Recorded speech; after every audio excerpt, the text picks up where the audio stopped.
The walls should be included in the price of the apartment. Yeah. Is the moral. I think that's the real moral of the story. 5 apartments in New York City that you shouldn't live in. Yay!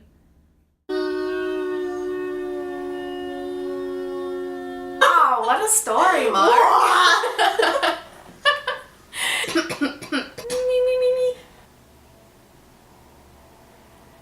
So we recently went on an apartment hunt in New York City after our first year living separately. And we just kind of want to talk about the experience because it was ongoing and took about a month of being really Scared.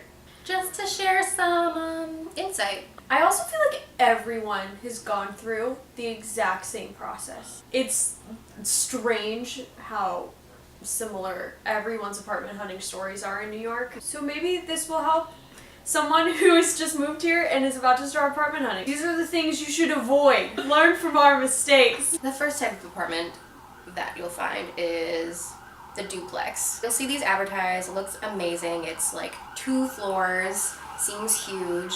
And then you get there and you realize that half of the apartment and probably the room you're living in is in the basement with no light and it's cold and dark. And underground. Yeah. Also next door to a mortuary. That was fun. I'm not talking about any place in particular. I was so scared. Literally said to the broker, can we get a discount on rent because of all the ghosts who are living here too? We weren't being crazy picky. We wanted Not at all. a decent commute to where we both work in Midtown. Windows, wouldn't think would be that hard to find, but they are. So hard. I had previously lived on a walk-up. I wasn't too into that. Well, like our price range, what you'd expect from 2 20-something actors in New York, which is not that high. The next one we looked at, which is, I think that this was actually the first apartment we looked at, seemed amazing. We were like sold. Yeah, I was like ready to put a payment on this apartment. It was in like this like a central location too, near like right near Columbus Circle. We could walk to work. It was like a huge living space, 4 bedrooms, kitchen, like everything was nice. So we're sold on this apartment. We're in contact with the realtor, like, okay, what more do we need to do? What's the application process? First thing he says is, okay, so I think it was a 15% broker's fee, which was about $6,000 upfront, money you don't get back. You never get it back. Basically, we're paying this guy for like the, 10 minutes that For he his, showed us the for his apartment. company. If you move to New York, become a broker. You talk to people for 15 minutes and they give you $6,000. Yep. Yeah. And then the second thing about this apartment was that, remember how we said it was 4 bedrooms? Turns out that was a lie. The broker gets back to us and says that it was actually a 3-bedroom converted with a fake wall into 4 bedrooms, and we would have to buy the wall from the current tenants, or they were gonna take the wall with them. What are they gonna do with this wall? So that was another $1,500 for this fake wall we'd have to buy just to keep it a 4-bedroom, which was what it was advertised to us. Literally a fake wall. I said to the broker, what are you gonna do with that? Where are you gonna go with your fake wall? On the subway? I'm so sick of this fake wall. Fake wall. Fake wall. I'm so sorry, it's a fake wall. Fake wall. Fake wall. So altogether that would have been the $6,000 broker fee, $1,500 fake wall. That's $750 upfront. How many months of rent is that? I don't know. I'm an actor, not a mathematician. You think I'm kidding? I could not tell you. So, the next one on our list is, we call it the Upper West Side Shoebox. Because for anything in our price range that's on the Upper West Side,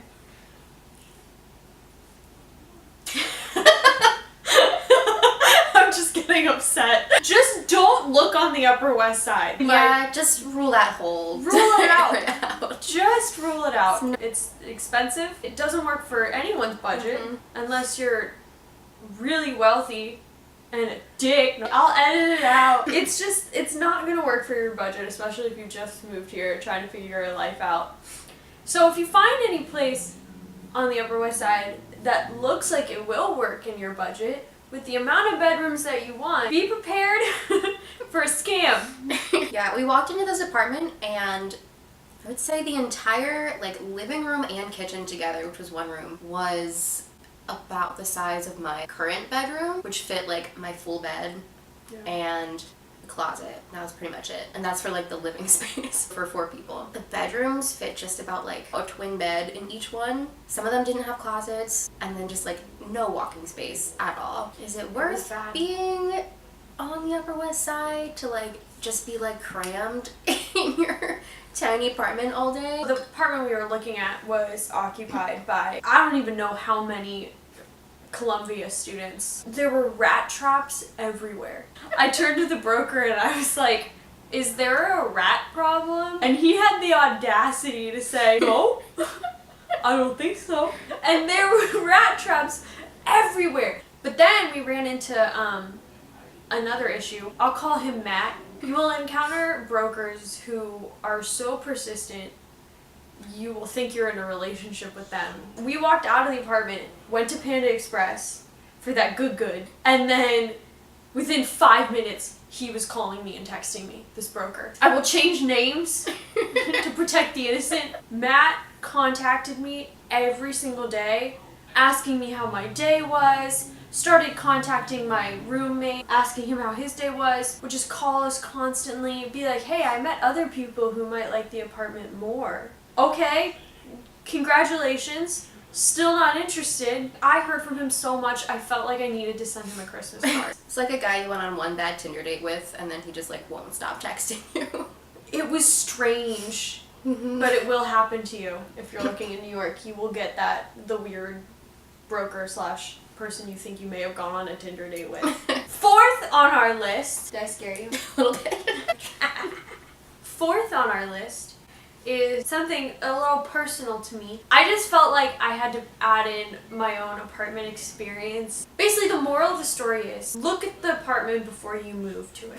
Important. It's an important thing to do, because I didn't. I moved here from LA, got the apartment through a friend of a friend. Things were crazy. I'll just list off a couple things that happened. The people upstairs, for some strange reason, seemed to really forget that their water was running. So they would leave the bathtub just running, their sinks just on. And we first learned that that was happening when the door frame to our bathroom turned into like Niagara Falls. There was just water gushing down. And that happened 4 times. And the management company was like, we're trying to tell them just to not flood their bathtub. You'd think that wouldn't be that hard to like not do. To the point where the person below us, I don't know how it didn't happen to us, but I guess the structural damage, I can't say my R's. The structural damage was so bad to the person who lived below us that their ceiling caved in. It was so bad. The woman living below us too had such a thing about sound that if you sneezed at noon, she would come find you. I'm not kidding. One time I got up to just go to the bathroom. It was like 1 p.m. and 2 seconds later they were banging on my door. You're purposefully stomping to make me upset. Normally people say I'm very light-footed. I sometimes scare people when I walk up behind them because they don't hear me coming. She was just so angry. Then this whole fiasco happened where she was convinced that we were running our air conditioner at night. We weren't, because we were broke. She would bang on our door all night and be like, turn off your air conditioner.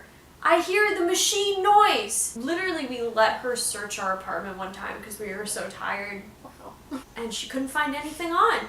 But she still called management on us like 5 times. Wow. It was bad.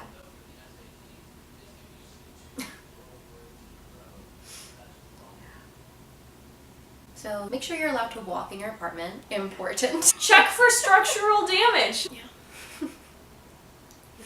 One of the last ones we looked at was one that popped up like kind of last minute in Hell's Kitchen, which is again where we both work. It'd be great to like live near there, walking distance. Looked nice on the website. I don't think there were too many pictures, but they were having an open house. You show up and there's like 10 or 15 people like waiting for the realtor to get there. It was funny because the realtor was late.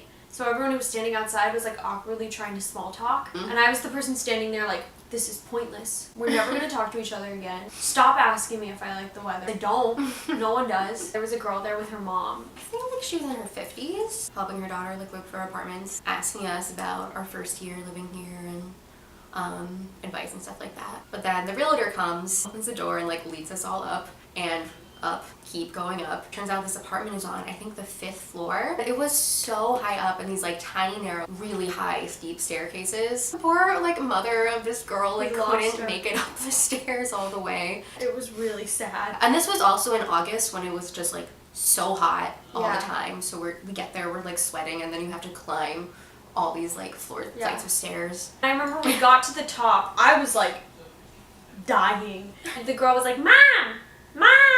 Where are you, Mom? And you see her mom like 2 flights down, just like holding the railing and like pulling herself up each stair. So it's like survival of the fittest, like who can just make it to the apartment. But it's also like, you're an adult, look at the apartment yourself, don't drag your poor mother here. So we get in the apartment and first of all, it's like still in the process of being renovated. So there's like planks of wood everywhere, plastic on the walls. We're like touring through it, and to get into the one bedroom on the other side, the realtor has to like move a door up. I think it almost like fell on you when you were walking through the doorway. Yeah, it almost fell on me. Not installed, just sitting there. The other thing about this apartment was that 2 of the bedrooms were not really bedrooms. They were, again, fake walls installed into this apartment to turn them into bedrooms. Walls. So they had bedrooms with no windows. Yeah, no windows, super dark and tiny. Paying $1,000 to live in it was cave. Such an expensive apartment. How have they sold this apartment in the past? But I think the thing that just like surprised me the most was other people. Maybe they were lying, because I'm sure we were also looking at it and being like, "Oh yeah, it's really nice. This is great." It was awful. Other people were interested in it and like asking the realtor about like an application, like ready to go for this apartment. What are your standards that you want to live in this? Yeah. This is terrible. Just awful. I remember there was one girl who, she came late because she was coming from clearly a fancy job, and she was wearing like all this fancy designer stuff and wearing high heels. I can't walk in high heels. This girl did this 5-story climb in heels, totally not winded. Was like, where can I put my application down? I was like, you are from another world. But I also really admired her. True. Yeah, those are the types of apartments you will come across and try to stay away from until you find your dream apartment in Queens on the 2nd floor with bedrooms that you can walk around in. And we have a dishwasher, and I've never had a dishwasher in my life before. And it's insane. It's so cool. I just hope this gave you some insight during your apartment hunt. Stay away from duplexes, the Upper West Side, anything that wants you to buy the wall. I think those are the major things. Yeah. I am Chip. I am Dip. Oh God. Okay, goodbye. Bye. Oh my God, I'm dead.